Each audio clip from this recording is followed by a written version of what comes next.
people who've been out of work for 2 years who couldn't get a job with tremendous qualifications, who 5 minutes earlier had been walking into employment, and there was still the same number of recruiters, and people were fishing around a pond that is now the size of a thimble. Welcome to this another episode of Pints of View with me, Gary Goldsmith, your host here at the Cavendish on New Cavendish Street. Now I'm giggling because Daley Thompson, Daley is with me today. He's one of the funniest human beings in the fucking world, and we have had lots of laughs already. So before we start, Daley, mate, cheers. Welcome to Pints of View. Cheers. Dreadful beer. Oh, he is. I'm not a beer drinker, as you know, so I hope you don't mind if I just take a hooch. Back in the day, lemonade to counterbalance. It is lemonade. Brilliant. Thank you. So with all my guests, I will introduce you properly, but with all my guests, I write a poem. Strap it. It's not good. I did one for Rob Lee yesterday. It was absolutely fucking dreadful, wasn't it? Yeah, normally what they lack in quality, they make up for in fucking length. Oh God, we were about half an hour. I've always worked on that principle as well. He just had a pee and didn't move off his chair. Right, so here we go. Dear Ainsley Harriet, Daley's a true mate with a heart shining bright. 3 decades together, through sunshine and rain. His memory's like a river. It's mental. It's insane. Very good. That was pretty special, wasn't it? That's the best line I've had on anyone. Your laughter is a melody, like Ainsley's own tune. Your personality and dance move make the room swoon. Fear of pigeons may seem quite absurd, but it's just another random with the friends I deserve. A recruitment mogul, a millionaire stride, investor in dreams where opportunities ride. A radio DJ spinning tracks with delight. Your talents and your knowledge take flight early night. On fairways, clubs in hand, your swing is precision. Mill Hill you command. Literally, this is the best one I've done. A golfer so skilled, you control the ball. Daley's my friend, you're a bit of a marvel. Might ruined it there. Man United and Chelsea, we've both had our time, but the Qatari money, we all knew the signs. Friendship like ours takes time. I'm going to go again. Friendship like ours, as time its toll, should only go stronger. Your treasure of the soul. Ladies and gentlemen, I offer to you the inspiration that is Mr. Daley Thompson. Right, that was brilliant. I have to say, that was really good. I'm slightly worried. Did you compose that yourself? I did, yeah, me and ChatGPT. Fantastic. I put in the hard labour, ChatGPT just did the bad reading. Could I suggest you use different AI? Bard next week. Yeah, I'm Bard from Bard. Literally, a lot of people going, oh, Daley looks younger than he did last time I saw him doing a backflip at the Olympics. Daley Kokoya, what should we call you today? So everyone knows. Well, I've always been known as Daley Thompson, so I'm happy with that. We're going to come back and talk about that. Right, so the things that a lot of people know you, certainly from the recruitment world, but obviously we're delighted to know that we're ranked sort of something like 46th as the comedy interview podcast in Germany. So there's a massive audience. I've properly smashed it. I'm right up there with Jimmy Carr these days. So there's lots of things that we can talk about. I'd love to talk to you about your name change and Canvey Island. I'd love to talk to you about your memory, which would be our tales of the unexpected. But you are a recruitment genius. We've been friends for 30 odd years since Computer Futures, when it was 10 people. When did you join? What an employee were you? I think it was number 13 or 14. I was number 18. I was one before Gary Eldon. But after obviously Russell was there at the beginning, and then people like Tim and Sunil, etc. Brilliant. But we've always been friends for a long time. Christmas, we still do the old boys Christmas lunch, right? So it's nice. Yeah. It says something quite a lot about the business. So I'd love to talk about Computer Futures and the early formative times. I'd like to talk about football and your infinite knowledge of the game, and we can talk. I can basically just stir the pot and talk about why we got birds. Actually, talk about football, but you know, I did try and cancel me. CNN have tried, they failed.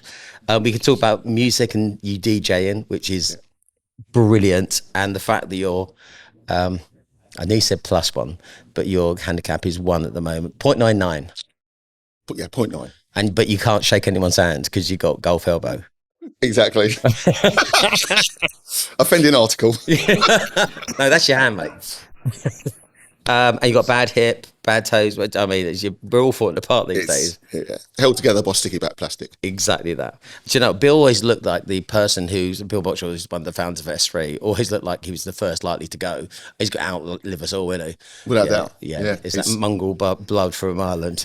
He'll live forever. So let's start with a tale of the unexpected.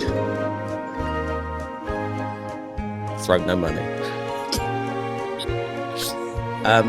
Should we talk about Canvey Island and the name change and how that all came about? And then we're going to go straight on into your Mr. Memory. Slough. 01753. Don't waste my time. That's my line. Oh, brilliant. So we'll play with that. So first things first, your sister and you landed in Canvey Island. Yeah. How was that? And do you want to explain the story just slightly? Yeah, certainly. I was fostered. So I was born in July 1966. And I hasten to add, I was born on the day of the semi-final of the World Cup, which England obviously won. And England were playing Portugal. And the game was in the evening. I was born at just past 8:15 in the evening as Bobby Charlton, God rest him in peace, glanced in the first goal. So my mum was pushing me out at that second when Bobby Charlton scored the first goal for England, which propelled us towards the... right up until that last sentence, I was buying into that, and then suddenly you got an image that I wasn't prepared for. You come out going, yes! So that's when my life started. And then after six weeks old, I went to live with foster parents. So for whatever reason, my mum and dad decided that they wanted to continue their life in London. They're based in West London. And what happened, I went to live with foster parents at 6 weeks, who were a elderly white couple in a place called Canvey Island out in Essex, about 38 miles east of London. My dad was a printer from Plaistow. My mum came from Tottenham. And my dad already, when I was born, was 57, and my foster mother was 53. So it was an unconventional beginning, if you like, in life. But of course, that was the formative stage, and I lived there till I was 18. And quite frankly, it was amazing and the best start in life that was possible. And what was it like being in Canvey Island? You know, I'm not saying it was interesting place. I'm not going to say it's as most cosmopolitan of places. No, there was myself. Then 2 years later, my sister came along, and by the time we got to school, there was a third black person on the island called Georgie Nolan, who was a West Indian lad who was also fostered. So you knew everyone. So I knew everyone was black, and everyone knew me as well. So they either loved too short of a basketball team. Yeah, exactly. Yeah, exactly. So it was a great time, but also looking back, an interesting time, because there is no doubt in 70s Essex there was a sort of bit of a baptism of fire. So it wasn't unusual for people to drive past you, throw a bit of abuse, or bricks or stones at you. And, once coming back from Basildon, which is, or Bas Vegas, as it's known to the locals, someone, skinheads, tried to drop a piece of concrete on my head. So it was, you learnt to bob and weave. Learn who to trust, learn who not to trust. But fundamentally, it was an amazing place to live. It was so much fun. The people there were earthy, but smart and sharp. There was good stuff, bad stuff that went on. But it was a really, really fun place to work, to live. And my teaching, I went to a school called Firthwick Park, and it had been burnt down, I think, 3 times, and only 10 classes of 30 children. out of that 300 children, only 3 went to college to do 3 A-levels. Okay, 3 out of 300. Right, the rest basically dissipated into trades, plumbing, carpentry. Girls went with hairdressers, shop assistants, etc. Or alternatively, just basically turned into baby making industries. I mean, there was a girl in my class who'd had 7 children by the time she was 27. Okay, so it was a amazing melting pot of types of thinking and in its own way, even though ostensibly everyone was the same. Right. So I know you as one of the brightest people I've ever met, right? And your memory is just different gravy. I'm guessing that's what helped propel you into higher education. And where did you go to uni? I went to university in Southampton, and well, that's a very good point, because one of the things I loved in the 70s education, so different from now. You had to learn by rote. So at the age of 7, 8, 9, I knew all of the times tables up to maybe 18 times table. We used to have a maths teacher who would sit you in front of the class and ask you questions. And if you got them wrong, he had a ruler which was split at the end, and he would rap you across the knuckles. Okay. So you learnt very quickly. Our English teacher used to promote poetry. To move your hand away, because I still get it wrong. Yeah. Our English teacher, Mr. De Cruz, phenomenal teacher, got me interested in poetry, and I'd learned we all had to learn to recite a poem, which, look it up, it's called Young Locking Var by Sir Walter Scott. Just going to do that right now. One of the great, it's incredible poem, right? And I knew that at the age of 9 and a half, off head. Unfortunately, I can't remember it now, but I knew it off head. And so you learn how to, and then at secondary school, history was all about dates. Yeah. And I was fired up by learning about the wars and the different aspects of war, and all of them had a date attached to them. So I used to remember the dates. Battle of Passchendaele, 1917. Battle of the Somme, 1916. Battle of whatever, Gallipoli, 1915. So all of these things were sort of into my head. And so when it came to going to university, by then I was already into having a decent memory, and obviously that was useful in terms of studying politics, philosophy, and sociology. That's really wind you up these days, because actually going to university costs an absolute bomb, and it actually isn't afforded to a lot of children. Sure. And I think you were part of a generation where you were lucky to actually just have that. Definitely. Because you might not have made it there. Definitely. Which would have been horrific, a massive loss onto people. Yeah. Should we talk about your memory just for a laugh? If you have to. Oh, okay. Yeah. Well, so you can recall dates, numbers. So we used to talk to you about phone numbers, locations, postcodes. So should we test you with some? Right. Are you up for this, James? Right. You're gonna have to be quick. I'm with check. I'm going to check. Oh yeah, you have to be fact check. Yeah. So Hove. 01273. And what's the postcode for Hove? It's BN Brighton. I'll let you have it. Windsor. 01753, same as Slough. It feels like a game show, so I thought we'd add some tension music. Swindon. 01793.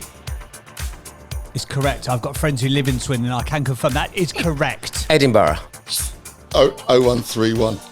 Liverpool. 0151. Yeah, everyone knows that. Boreham Wood. Niche.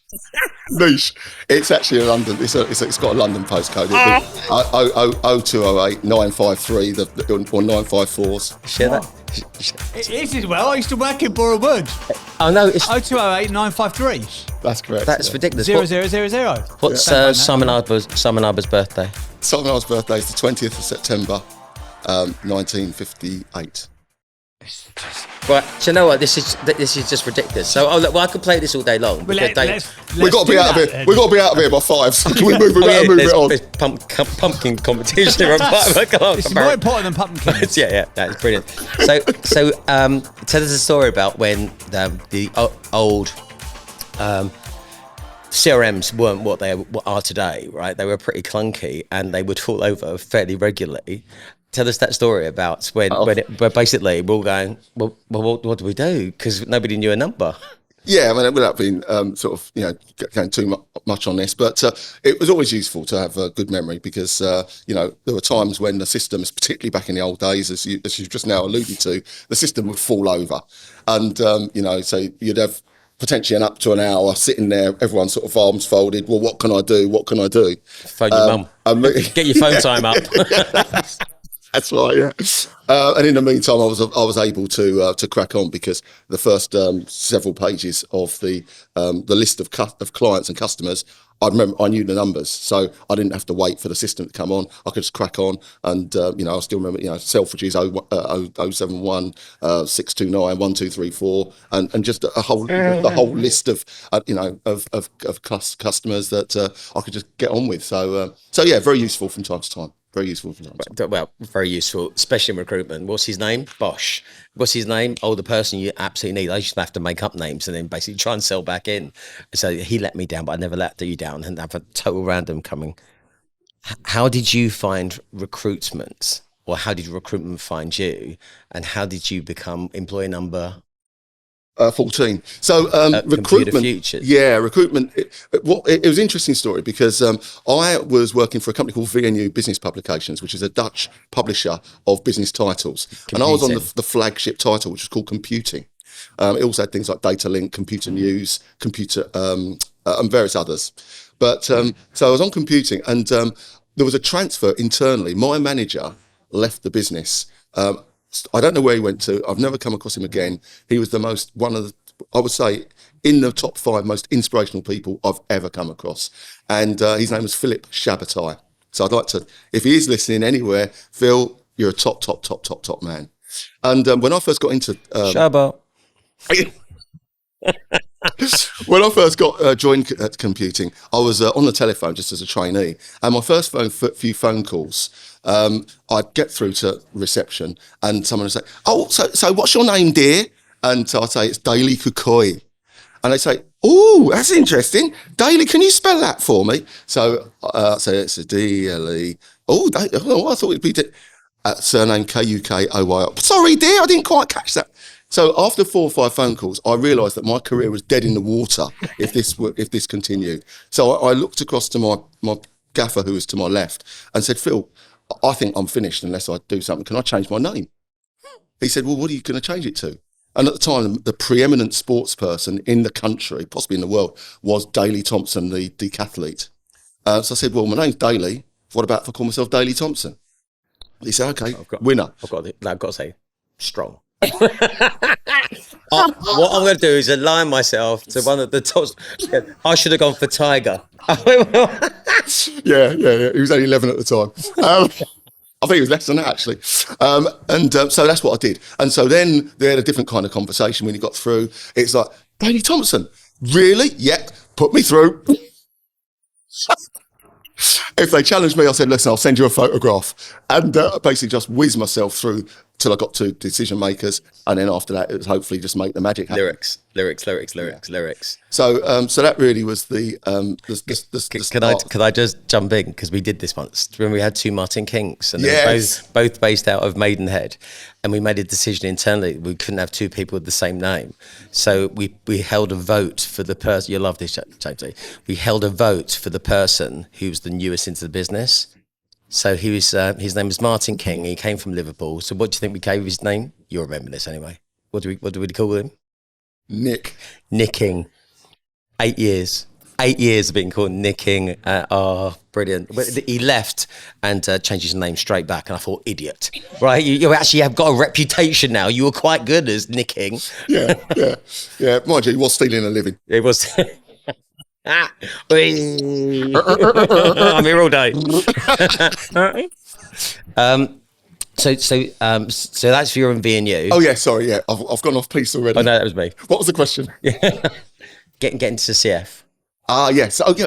So this was I was at I worked my way through at VNU and got to the sort of the heady level of assistant ad manager. Where I was sorry, nosebleed. Yeah, exactly. $8.5 grand a year. Smashing it. Absolutely, plus bonus. And I was always interested in buying records, but I would only ever allow myself to buy records had I had a good month. It was my way of disciplining myself to do well. So I popped up into my local record shop, and I started to see a couple of faces, both who'd worked for V&U. One was Russell Clements, and the other was Sunil Wicks, who Sunil had been my boss for a month. And I was, he'd come over from what was the contract side, dealing with recruitment agencies. And he was there a month. One day I went on a client meeting, rang in to speak to him from Nottingham, said, can I speak to Sunil? Because I got some information. They said, he's not here. I said, where is he? No, he's not. He's gone. Don't mess me about. Put me through. No, he's left the company. Where's he gone to? Computer Futures. So every month after that, for the next year and a half to 2 years, I used to see Sunil and Russell in a record shop. And while I was buying for my $8,000 salary, like 10 quid's worth of records, they were throwing money about like it was Brewster's Millions. And I thought, there's a random reference. check it out, kids. Yeah, it's a good film. Yeah, it's a really good. And so and they kept saying, look, come on, you've got to get involved in this. And I saw Sunil sort of transmogrify from sort of the kind of guy he was at V&U into a guy who now he drove a car, he had better suits, he talked about going on exotic holidays, he had a sort of another girlfriend. It was like, wow. So eventually I took the plunge and joined Computer Futures. After 10 interviews, they passed me through the gate. 10 interview is like basically there's as many interviews as we can get them through, and then basically you capitulate. Exactly. You might have been one of the only people who actually got a pay rise to join, though. Yeah. Because 10 grand is like, oh, dizzy heights. Yeah, I had to negotiate for that, actually. I said, Phil, I can't take any less. And how quickly did the penny drop in terms of recruitment? Well, it was funny because I was working with Sunil, who already, I think, in his mind, prospectively got earmarked a move to set up his own business. So I joined in the August in what was euphemistically known as the week of the long bender, right?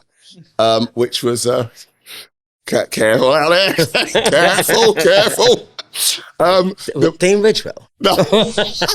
Oh, what a story that is, by the way. Okay. What a story. So I joined in the week of the long bender, which happened to coincide with Sunil's birthday. So such was the amount of drinking that took place. It was known as the week of the long bender, and we spent every night of the week we were out in a different bar and club. So I very quickly loved the atmosphere. It was like a real it was just so much fun. And but everyone was earning money, right? People were grafting, but actually getting paid for the graft. 100%. So in the first month, I made a couple of placements in my first month there, just sort of, a couple that sort of fell in, etc. My second month, I got 8 placements, which, was... You tell the kids of today that. They won't believe you. And I thought, wow, happy days, Kimasobi. Like you were in the record shop buying it. It was brilliant. And so up until, and I had a really good October as well as a good September. And I felt like I'd really got my feet under the table because it was very different. It was a different sell to being in selling advertising, which I'd got to become pretty good at. And so this was a different sell. It was much more psychological, and obviously that takes time to understand how to get people thinking the way you want. I love the way you went manipulate. Yeah. You stopped yourself. Because when you're selling 12 by 2, 12 by 2s are half pages. They don't have an opinion. They don't answer back. Yeah, exactly. They don't answer back. So my wife don't fancy that. I went, I bet she does. She's just want to put any pressure on you.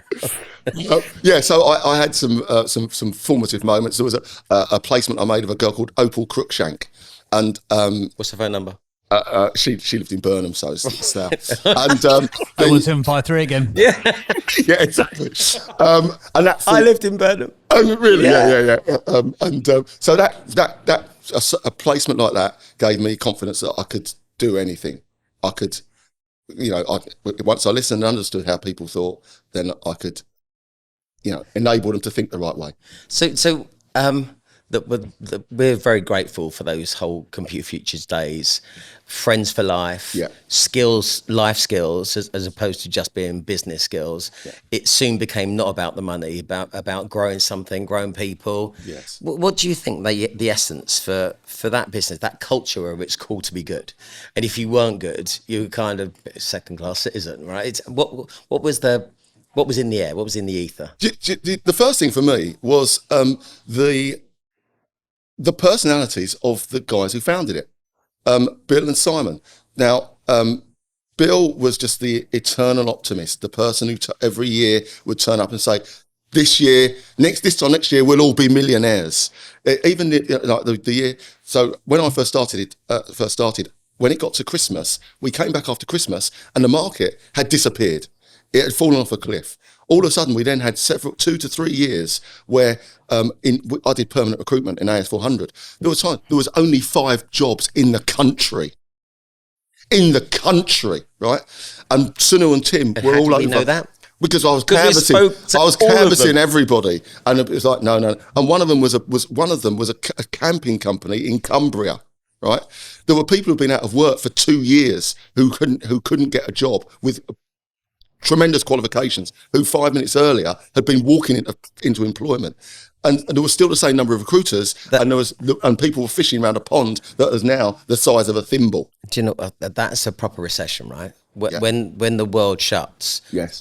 So most people have who've started recruitment companies, so the way the hockey stick has gone up, they think a slight downturn is a recession. It's not, is it? There's still jobs, there's still opportunity, there's still other countries now. You can expand your net. But when there was real recessions, I mean, it was dark. It was hard. It was hard work. But the good thing for me was I'd never seen enough of the good times to then be mournful of that. Yeah, a bit like when when you see youngsters at the moment, and we're being a Man United and Chelsea fan. We remember the good days. yeah, and you also remember the bad days. Yeah. So going back to Computer Futures, you had on one side the unswerving optimism of Bill, and on the other side you had the sort of granite-like discipline that Simon installed. Germanic, for want of a better term. For want of a better term, the discipline to do what was necessary, to get into detail, to try and make sure that no stone was unturned. And sometimes that was a bit uncomfortable. Everyone was there when Simon was giving it. No, it's not all right. Okay. But to have those two twin dynamics or twin dynamos there, plus also the people that have been recruited, who the best of which, I mean, everyone was a good person, but the best of which were uplifting, funny, humorous. So it was like the best thing you could do without. I mean, I always wanted to be a sportsman. Gary, Pouty. Oh yeah. There's loads. Just Orange Cathy. I mean, there was loads of people who were Derek. I mean, there was loads of people who were properly. I'd worked in recruitment before I came to CF, and I walked into that office and I thought, oh my God, everyone here is really fucking good. Yeah. There's no one who was just cruising. Everyone could do it. Yeah.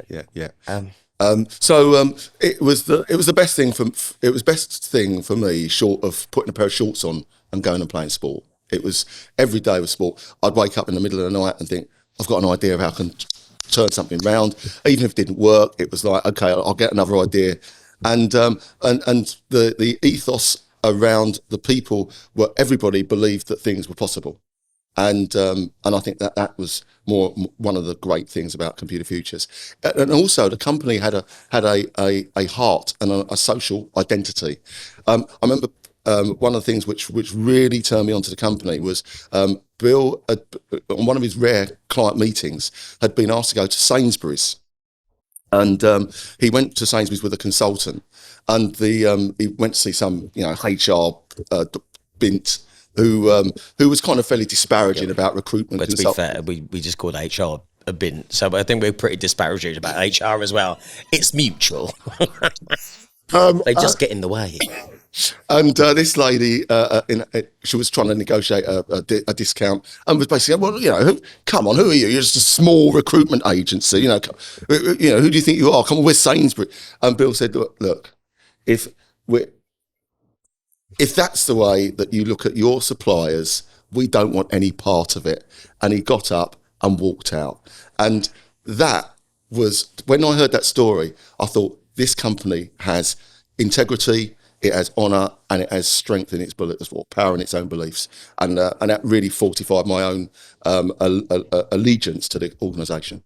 I think if you were good at S3, there was no speed cameras, there was no bumps in the road. If you're just good, a proper meritocracy. Yeah. So there's no nepotism, but we all went out to, so if no man left behind, fought for each other, and if somebody needed extra help, people just did it. Yeah. You didn't expect to get paid for it. Yeah. You just do it for each other because that just made sense. Yeah.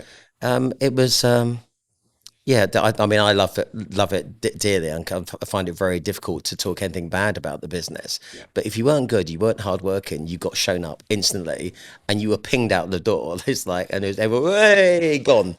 Yeah. But it was brilliantly funny. Can I talk to you about football? Yeah, of course. And thank you for sharing that about S3, especially that story about Bill, because I think that resonate with loads of people. Right. Yeah.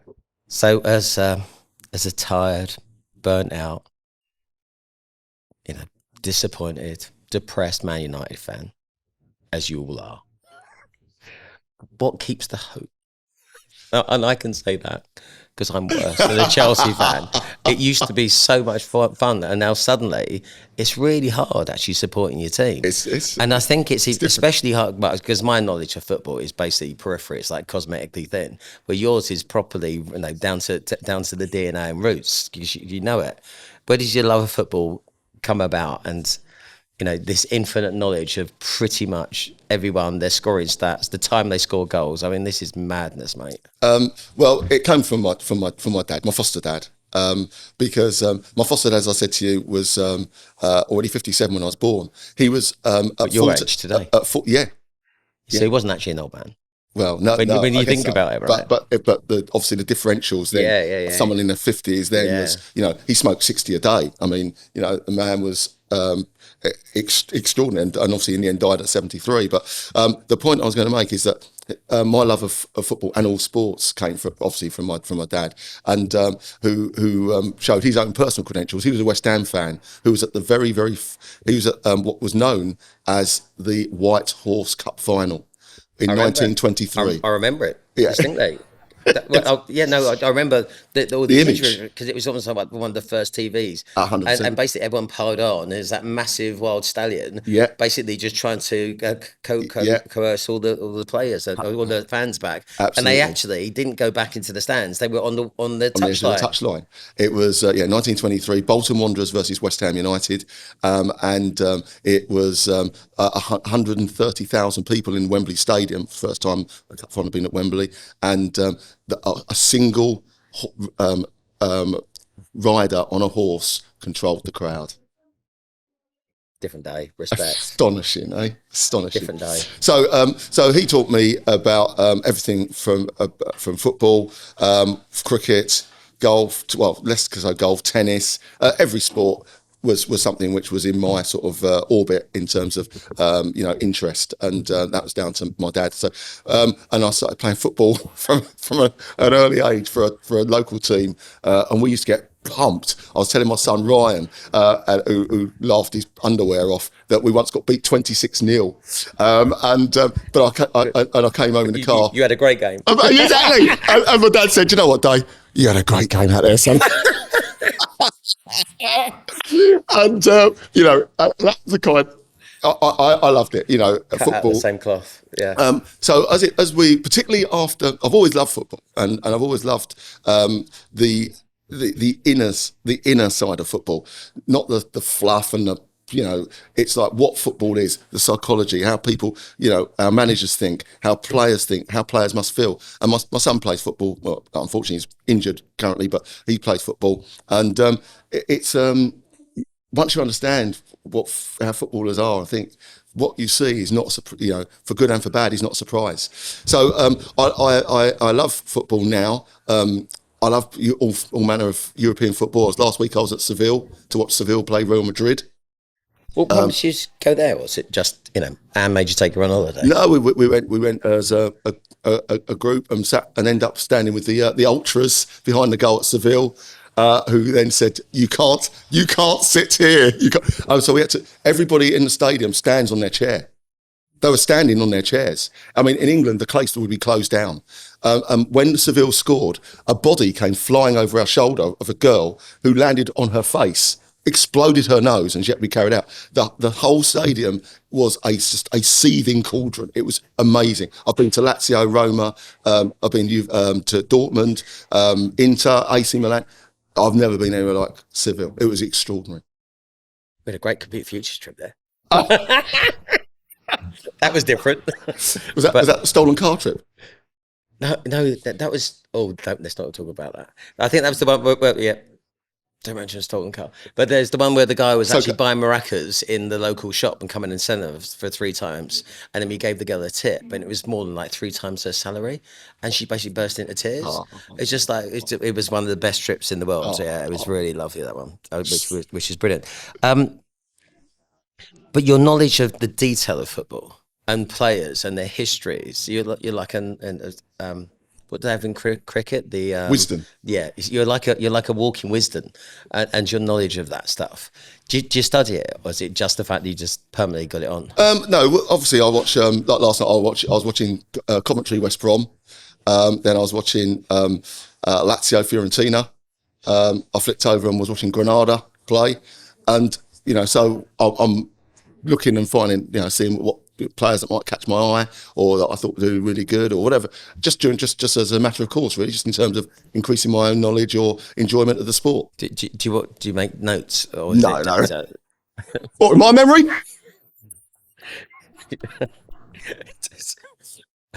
Yes. Don't embarrass yourself.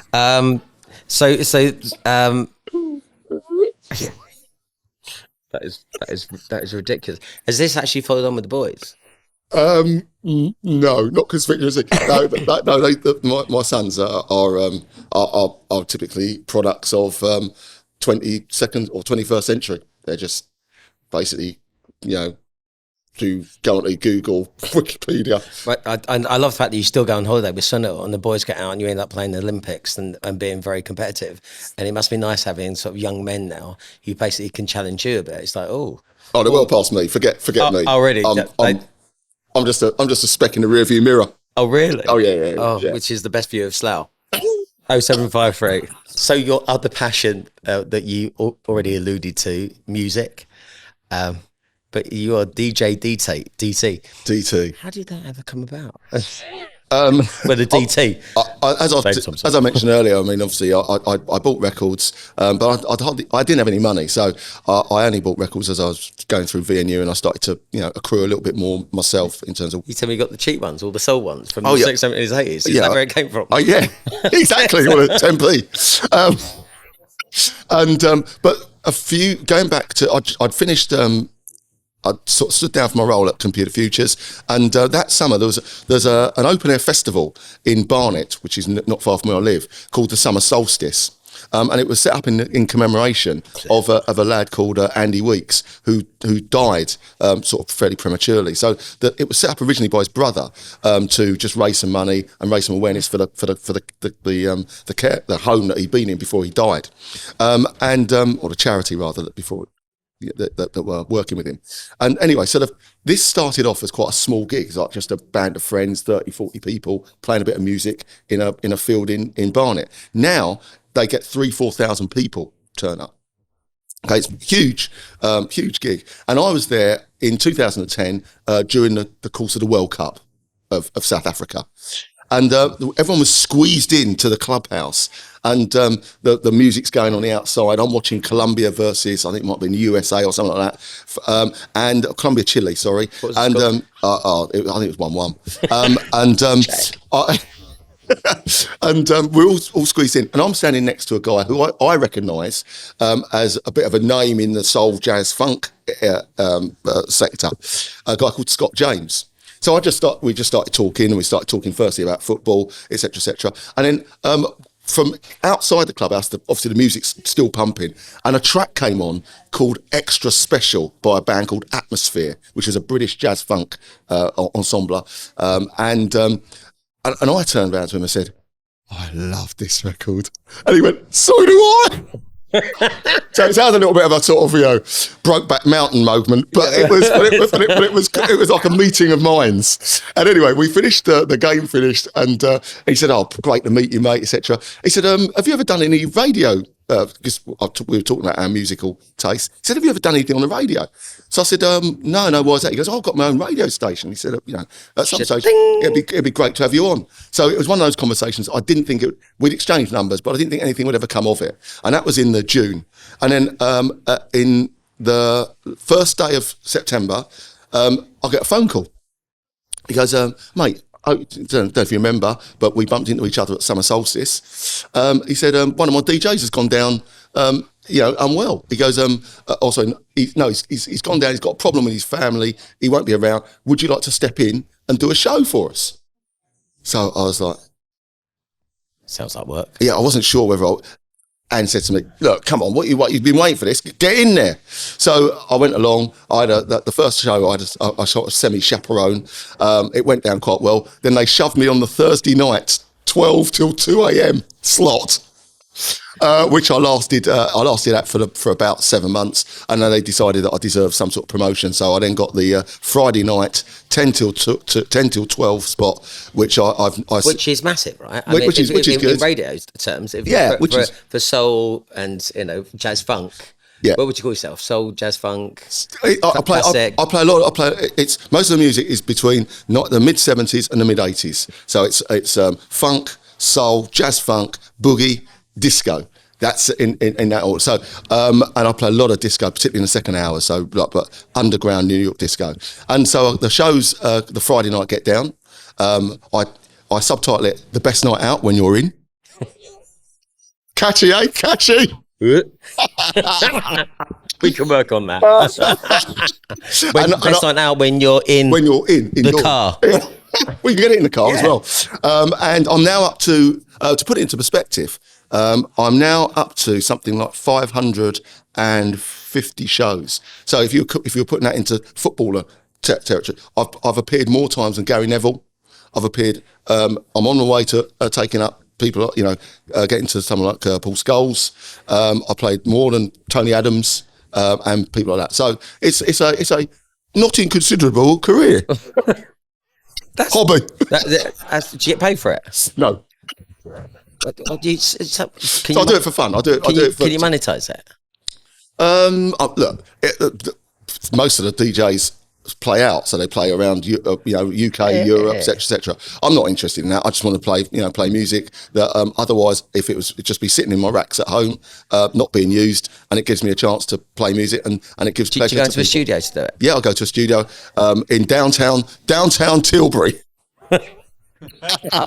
So surrounded by cargo. I suspect rats and drug dealers. Don't mention that. Not far away. Leave it away. Yeah, exactly. All right, okay. Not the police line earlier. Yeah. Not stolen car line. Oh yeah, leave it alone. Leave it alone. So give it a plug. So the radio station is? The radio station is Stomp Radio. It's a Friday night, the Friday night get down, and it kicks off at 10 p.m. through till 12 o'clock midnight. Okay, and where can you find it? You can find it on your I don't know, actually. You can find it everywhere. You can get onto Yeah, I Googled it. Yeah, it's just. And actually, it's a really interactive show because I joined it. It goes up and goes, it's like, I've got a shout on the radio. It's like as I drive by, it's like my once every 2 years, I just do a drive by and get a shout out. That's exactly right. And that's what people do, just pop in every now and then. And that's fine. The joy for me is just playing music that, hopefully people enjoy. Yeah, and you are absolutely brilliant at it. Your energy is brilliant, but you've got a proper following in there as well. It's like a community. If you needed to do get a gang together for an event or sort something out, you just put it out on your own radio station and the radio show is unbelievable. Yeah, it's good. It's all good. Good comms, as they say these days. Good comms. Mate, you're brilliant. Let's play some games. Let's get that smile on your face. Right, Jamesy, can we play Alphabet Soup? Boom, boom, boom, boom. Alphabet Soup. Alphabet Soup. I'll have this on the show. Jazz funk. 2023. Right, Dales, give that a spin. Oh, it's doing me tennis elbow in. Oh, Me tennis elbow. look, you missed it. Unbelievable. I tell you what. Unbelievable. Yes. Thanks, Jamesy. Thanks. Brilliant. Oh, should we talk about golf? Really? Yeah. Okay. Let's do that. So I've had to bow out of our golf competition because I was getting repetitive strain injury with everyone actually their net down trying to find balls, and it was getting really expensive. It's like you say, I've had this ball for nearly 3 years. I also spent a fortune on Pro V1s with GG's Legend, of which I've just distributed around the south of the country and just put them in places most people wouldn't find. I found a couple of those, by the way. But to be fair, you're playing, that must be the bad days because they are nowhere near a fairway and you're playing really well. Daley, tell me about your golf journey. Golf for me started, it was actually started for me when, through my mate, my best mate at school, Nigel, who, he was the only person who played golf. Golf was considered to be a sport only played by old boys. Anyone who played golf was looked upon with pretty much contempt and was like to get their head kicked in round Canvey, right? So, but Nigel, his mum and dad were estranged, and one of the ways his dad get to see quite a bit of him was to go and play golf with him. So Nigel used to go and play golf every now and then, and eventually he said to me, Daley, my dad said, could I can bring a friend? Would you like to come? So I'd never played golf before, and I'd no. And so I was walking past a second-hand shop and found a wooden shafted wood that I bought for about 10 pence. And so... which is a big investment because that's the same as an album. Bang on. So I bought this wooden shafted wood, and I used to go, there was a field at the end of my road, so I used to go over and practice just hitting this ball. And eventually I got to the chance to go out and play golf with Nigel and his dad, and it was great fun. So after that, my mum had said, look, if you're, if you're really interested, then we can maybe get you a half set. And so one day we went to the Canvey Island Evening Advertiser, and we got a half set for I think about 35 quid, and that was me off playing golf. So I caddied. It was my Saturday job was as a caddy, and I used to go to a golf. Great Saturday job. Phenomenal. Yeah, I used to get up in the morning. It was at the top of a huge hill called Bread and Cheese Hill, right, in a place called Benfleet.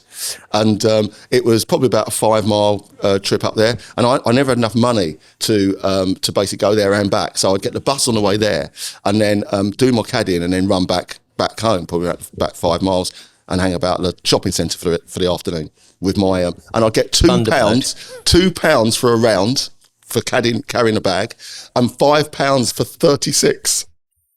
That is ridiculous. And I caddied I had a regular bag for a guy called Alan Whitsenfeld, who was a Hatton Garden jeweller, who was a most amazingly brilliant guy ever.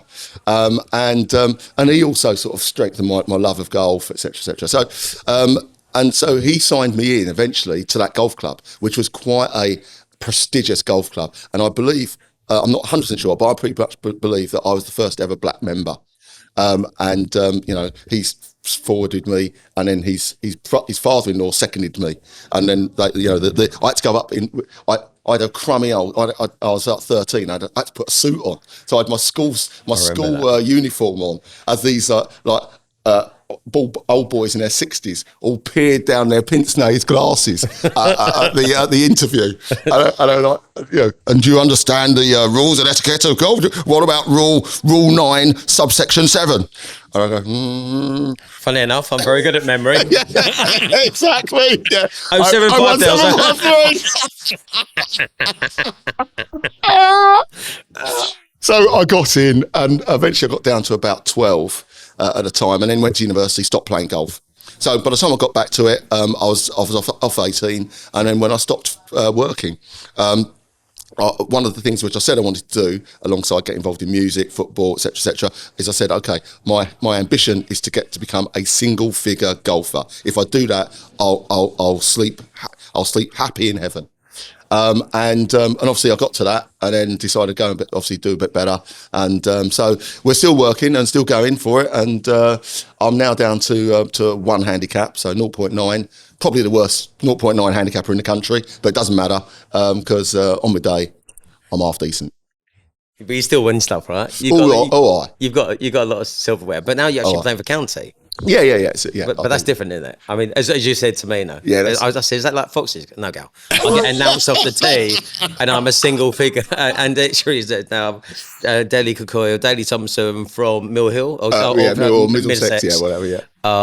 Mate, unbelievable.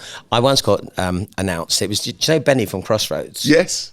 He's got a golf course in North Wales. Anyway, so Benny announced me, which I thought was really weird. It was in a UK.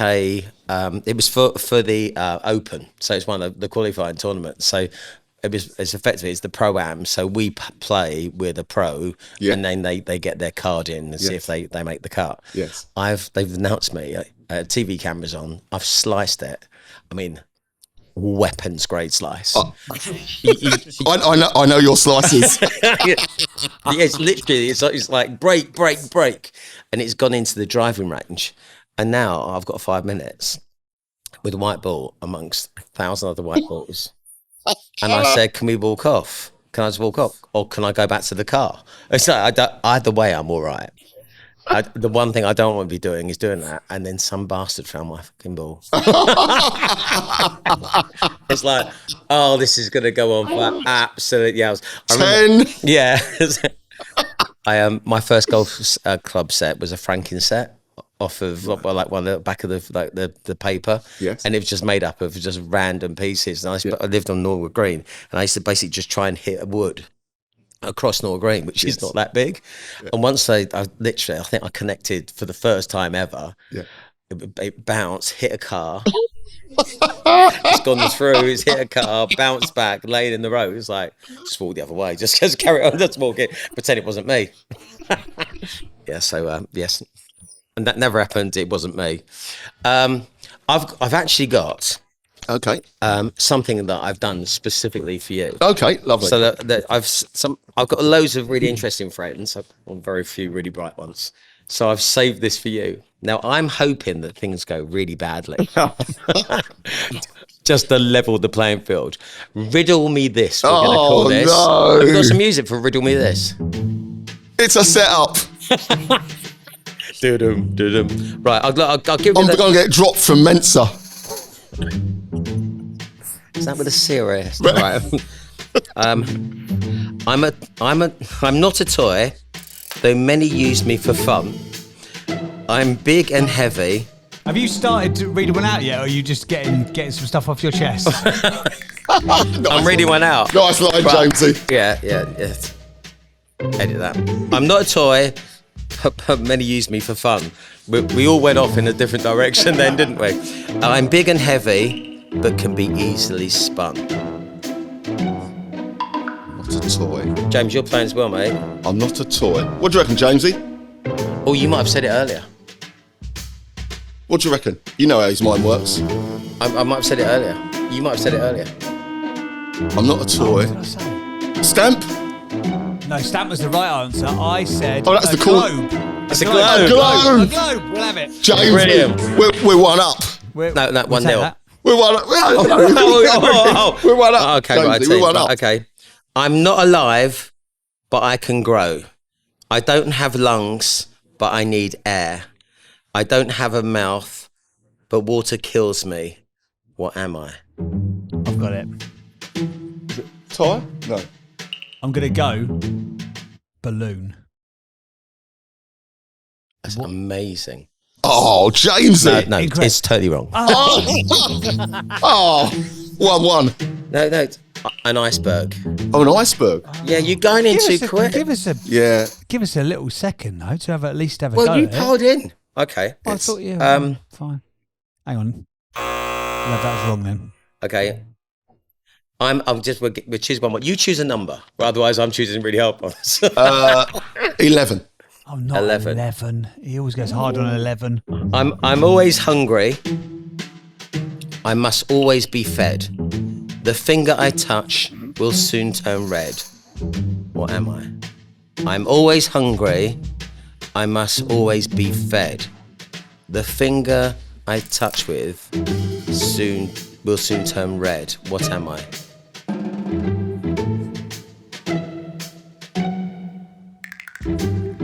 Something that always needs to be fed. What do you need? Fruit? Okay, do you want a clue? Yeah, we'll have a clue, please. Thank you. You'd only have one when it's cold outside. It's cold outside. Oh. What do you have when it's cold outside? I have a cold drink. When it's cold Have a outside. cold drink when it's cold outside. Yeah, it's like relative temperatures change it. Brings your temperature down, doesn't it? Hello? Makes you feel warmer. Hello? On the inside. Yeah, is that Mensa? makes you feel warmer. Okay, on the inside. Father Christmas hates them. Oh, chimney. Fire. Fire. Oh, you've What's got to to do again? feed a fire. Yeah, Oh, what's fire. what's the red finger all about? If you touch it, you burn your finger. Oh. Yeah. Okay. Can I have one? Can I have a buzzer as well, please? Because that was really shit, wasn't it?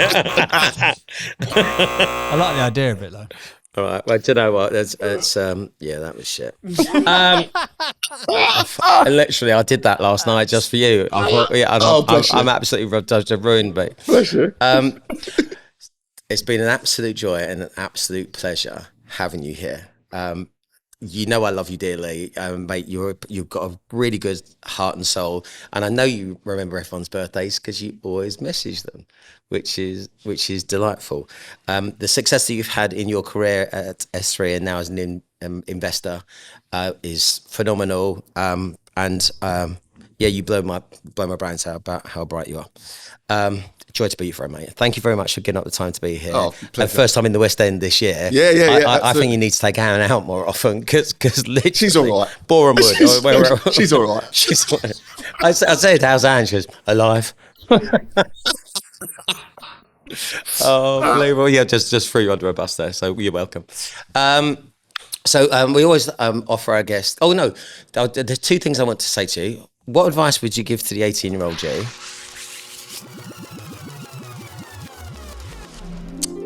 Because I've seen how you are with your boys and how motivational and inspiring you are with them. And, you've always given really great advice. But what advice would you give you? Yeah.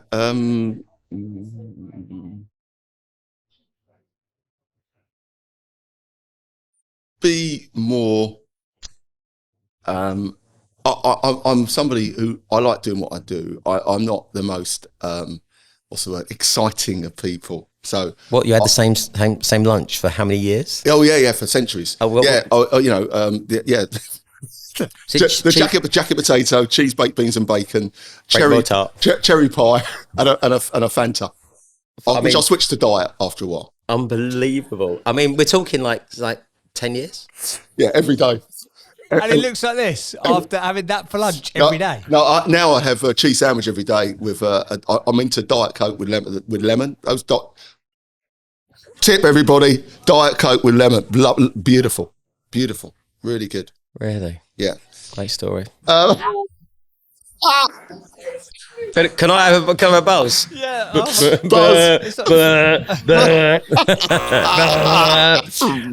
Right. So we always give our guests the last question. So is there anything I'd like to ask you? I think we were going to talk about school reunions. Oh, it was something I meant to mention earlier, but it was almost to give you the flavour of what it was like in Canvey Island. Okay, Scrapper Island. It was, yeah. I mean, there was lots of fights and stuff like that, but it was, as I say, I can only say it was brilliant, and all the people I went to school with, amazing. Anyway, we had a school reunion in 1999, so it was 33, sorry, and at the time it was 1999. We had the Barclays deal, if you remember rightly. Cash money. Yeah, good times. So buying houses, boats and cars. And that was just the head. Yeah. And I went to a school reunion, and I wasn't sure. I'd never been to a school reunion before, and I wasn't sure what it'd be like. Obviously, it's 17 years after having left school, and I rocked up there, and it was. I'm guessing they remembered you because you're one of the three. Well, yeah, but and the other one, it wasn't my year. Oh right, okay, yeah. right. So So anyway, so we rocked up there, and it was great. There was loads of people there, and obviously one of the great things about school reunion is nobody turns up who doesn't think they've got something positive to say. Yeah, so by definition, it's a self-selecting group of people. So even there were people who turned up who'd run a little business and felt that I'm doing quite well. Yeah. There were people who were getting on and doing whatever they were up to. There were people who were just proud to be a mum. Like, I've got 4 kids. They're really growing up nice, and so it was a really, really, really sort of uplifting experience. Anyway, there was a lad called Russell Curtis who I don't think will mind too much if I said that Russell wasn't the sharpest lad at school. In fact, he didn't have enough. No, he brain. probably will mind that. He didn't have enough brains to blow his hat off. But anyway, Russ approached me and said, "Oh, Daley, mate, how are you?" So I said, "Oh, Russ, what? Yeah, how are you?" He said, "Oh, I'm great, mate." He goes, "I've heard you're doing really well." So I said, "Yeah, no, it's going okay, to be fair." He goes, "Yeah." He goes, "Someone told me you're in the IT industry." So I said, "Yeah, kind of in a manner of means." He said, I'm in the IT industry as well." So I thought, really? So I said, "Yeah, Russ, that's fantastic. What do you do?" He goes, "I drive a van for Capgemini."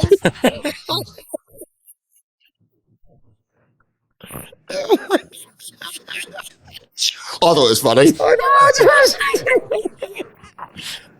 We are going to absolutely get cancelled. Gary was racist, sexist, and Daley just thinks van drivers are shit. I didn't say that. No, yeah. I don't know what part of that story he wouldn't mind, but Russ, we love you dearly. Thanks Russell for watching. Curtis, top man. Oh, yeah. Brilliant. Thank you very much for coming here today. Not at all. Have I done everything I need to do, James? Beautifully well. Brilliant. Well, I've got something I'd like to, because you were kind enough to invite me onto the show. Here we go. So I thought that it would just be fitting to leave the last word really in your hands, because you were kind enough to invite me.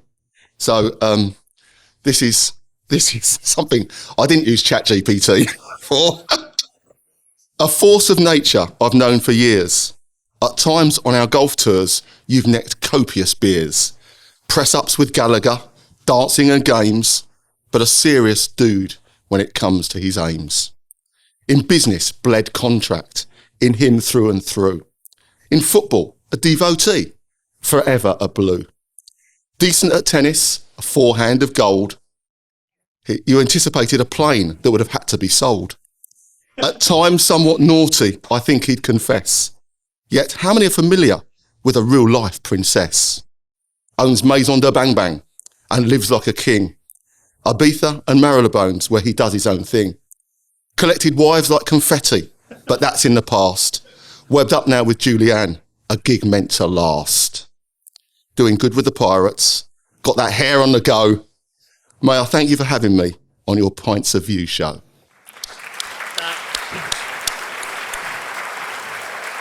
Cheers, brother. Absolutely love you. Oh, thank God somebody saved this episode. Shame that to be a guest. It's really nice of you to do that. Thank you very much for putting the effort in. Not at all. You get a bit misty. I am a little bit. That's a really nice touch, and it's the quality of the gentleman. And Bill did that, dickhead. Right. Thank you, James, very much. Thank you, everyone, for tuning in. Thank you very much, James. Yeah, that was really good fun. Thank you very much. See you soon.